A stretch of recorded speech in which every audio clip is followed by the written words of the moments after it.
Bonjour à tous, bonjour à toutes, bonjour les loveuses.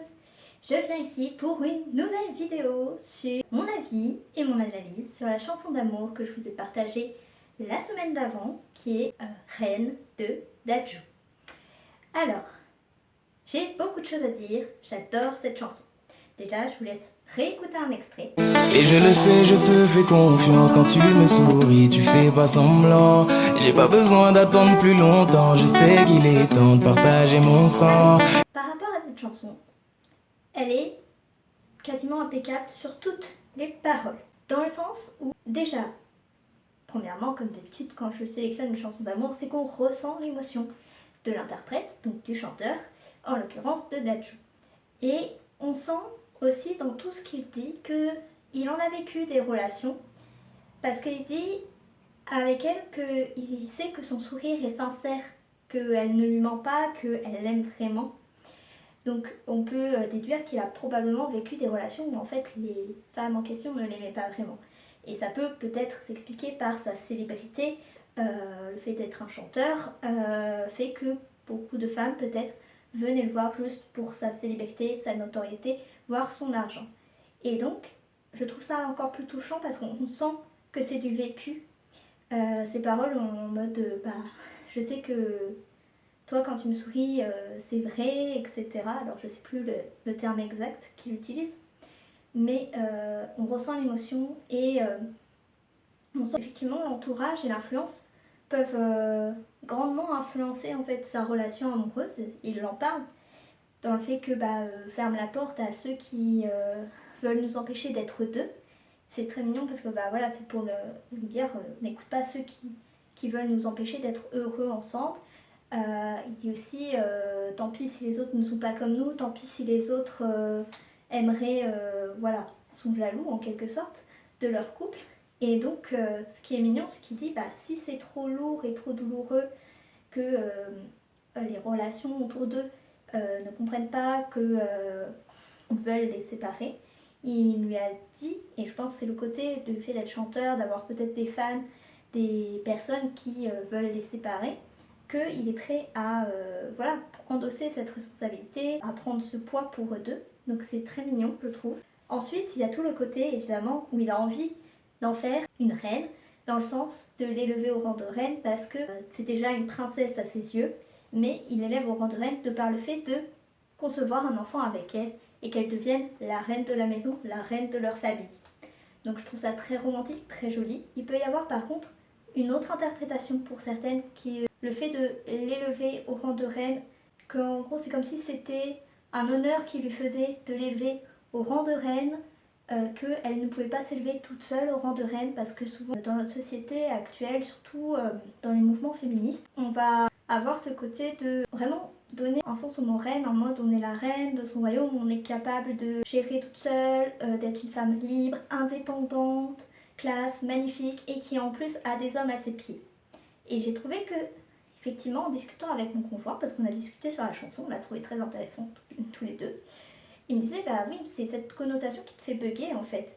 Parce que on se dit, mais en fait, en soi, on n'a pas besoin d'un homme pour s'élever, c'est vrai. Et là, c'est juste dans le sens où en fait, il la met sur un piédestal, il la vénère, il l'aime tellement qu'il veut l'élever dans un rang au-dessus. Mais c'est surtout par symbolisme ou le fait de vouloir concevoir un enfant avec elle. Et je trouve que c'est une manière très jolie et romantique, très poétique surtout de le dire. Et donc oui, pour cet aspect reine aussi, il y a beaucoup la connotation d'être une reine, d'avoir cet aspect liberté sexuelle, liberté, et c'est normal, mais aussi je trouve que c'est un peu étrange parce que quand on parle d'être un roi, on n'y associe pas indispensablement la connotation d'avoir plein de femmes à ses pieds. C'est plutôt le pouvoir, le fait d'être maître de sa vie, il n'y a pas cette connotation. Alors que dans l'aspect reine, souvent, alors après peut-être que vous allez me dire que non, pas forcément, donc je suis preneuse de tous les avis que je rencontre. J'aime bien échanger, discuter sur ce genre de choses. Avoir la connotation très j'ai des hommes à mes pieds, j'ai un harem d'hommes, ou voilà, je suis une séductrice. Pourquoi rajouter forcément une connotation séductrice sexuelle dans le fait d'être une reine? Ça aussi, je me pose la question. Bref, revenons à la chanson gros débat. Donc voilà, c'est le seul endroit où ça peut prêter à confusion. Mais c'est vrai que moi, en tout cas, la première fois que j'ai entendu, j'ai pas du tout mis cette connotation.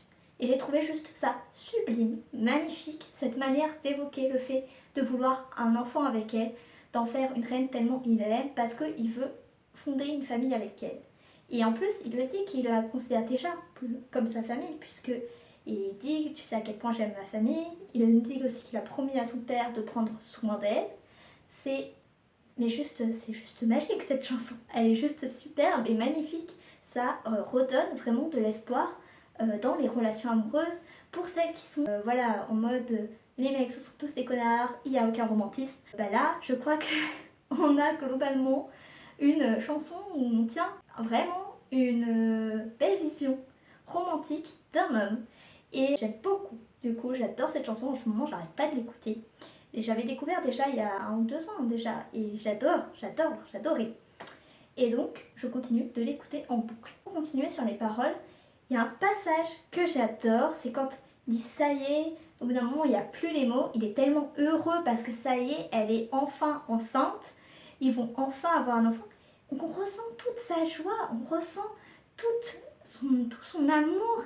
Et il dit j'ai tellement mis du temps à te trouver, je te laisserai pas partir, c'est mort. Parce que voilà, elle est enfin enceinte de leur enfant, il l'adore tellement, il veut rester et construire sa vie avec elle.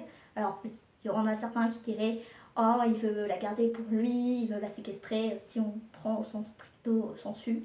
Mais non, on ressent dans tout l'ensemble de la chanson le fait que on voit que c'est un vrai amour pour elle. Il dit aussi souvent l'amour c'est compliqué, mais avec toi c'est plus facile. Je trouve ça beau aussi comme manière de dire. Ça veut dire c'est pas tout le temps tout rose, mais c'est plus facile avec elle, c'est plus fluide, c'est plus instinctif et c'est magnifique. Bien sûr, il a envie que ses copines disent je peux plus qu'elles leur disent je peux plus me passer de lui. Oui, c'est dit Pinko, d'accord. Et le langage Jones. Donc j'ai mis du temps à comprendre celle-là. Et il dit que je veux que tes Pinko, tu dises à tes Pinko que Dachou, je peux plus me passer de lui. Donc ça, c'est comme tout le monde, quand on est amoureux, ça nous fait plaisir de savoir que l'autre est complètement fou aussi amoureux de nous et soit en quelque sorte dépendant. Mais c'est pas une dépendance malsaine, d'accord? C'est de l'amour, on est juste à fond en fait sur la personne qu'on aime. Donc, beaucoup de choses que je trouve géniales dans cette chanson. Donc mon passage préféré vraiment sur le côté ça y est, je te laisserai plus repartir, j'ai mis du temps à te trouver mis à mort, je te laisserai pas partir, c'est mort. Voilà, c'est trop intense, on sent toute l'émotion, c'est tellement mignon. Pareil, au début de la chanson, il me dit je suis fatiguée, mais c'est parce que je t'ai regardé dormir, parce qu'il se dit que là, enfin, il a envie qu'ils fondent ensemble une famille. Et c'est trop mignon parce qu'il dit je serai prête à chanter pour toi toute la nuit, pour l'apaiser. Mais c'est tellement beau, tellement romantique.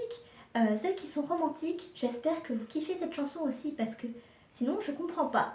Ok, moi j'adore. Ok, voilà. Donc c'était mon analyse, mon avis sur la chanson d'amour d'Aju Reine. Elle est juste sublime. Franchement, écoutez-la en boucle.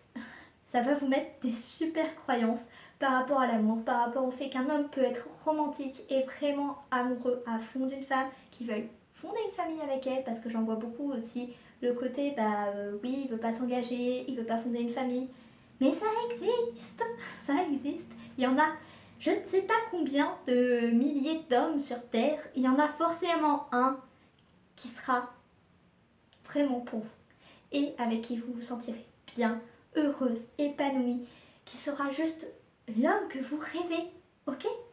Donc, arrêtez de passer votre temps avec les personnes qui ne vous correspondent pas, qui ne sont pas ok avec vous, et rêvez grand, rêvez que c'est possible. Vous voyez, c'est possible. Vous allez dire, oui, mais lui c'est un chanteur et tout, mais même, ça nous inculque des bonnes croyances.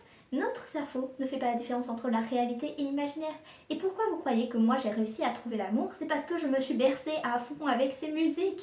Et je me suis conditionnée. Et contrairement à beaucoup, c'est le côté que ce soit des hommes qui chantent ces chansons d'amour, qui soient romantiques, qui chantent leur amour, et pas des femmes. Parce que souvent on écoute des chansons d'amour écrites par des femmes. Mais en fait, si on veut se conditionner à ce que des hommes pensent comme ça, à trouver des hommes qui pensent comme ça, à attirer à nous ça, et ben écoutez des chansons d'amour écrites par des hommes qui sont magnifiques et romantiques, d'accord? Donc voilà, je me suis un peu emballée, mais c'est vraiment important pour moi. Donc je vous laisse. Si vous avez besoin d'aide, vous voulez échanger un peu plus sur votre situation amoureuse, sachez que je suis coach en relation et en épanouissement personnel. Oui, parce que moi, c'est pas juste que vous trouviez l'amour, c'est que vous soyez heureuse globalement dans votre vie, que vous aimiez votre vie, mon rôle. Voilà, mon envie, ma mission. Donc si vous avez envie, vous pouvez prendre rendez-vous avec moi pour qu'on fasse déjà connaissance dans un premier temps, que je comprenne un peu quelle est votre situation et si j'ai la possibilité ou pas de vous aider. Parce que voilà, je ne peux pas malheureusement aider tout le monde. Certainement les situations que vous vivez et où vous êtes, je ne serai peut-être pas en mesure de vous aider. Ou au contraire absolument. Et j'ai plusieurs offres pour ça, donc à différents budgets. D'accord? Donc, venez, je serai ravie de partager, d'échanger avec vous, de vous rencontrer. Belle journée à vous, je vous souhaite une vraiment très belle journée et rêvez, écoutez cette musique, elle est sublime.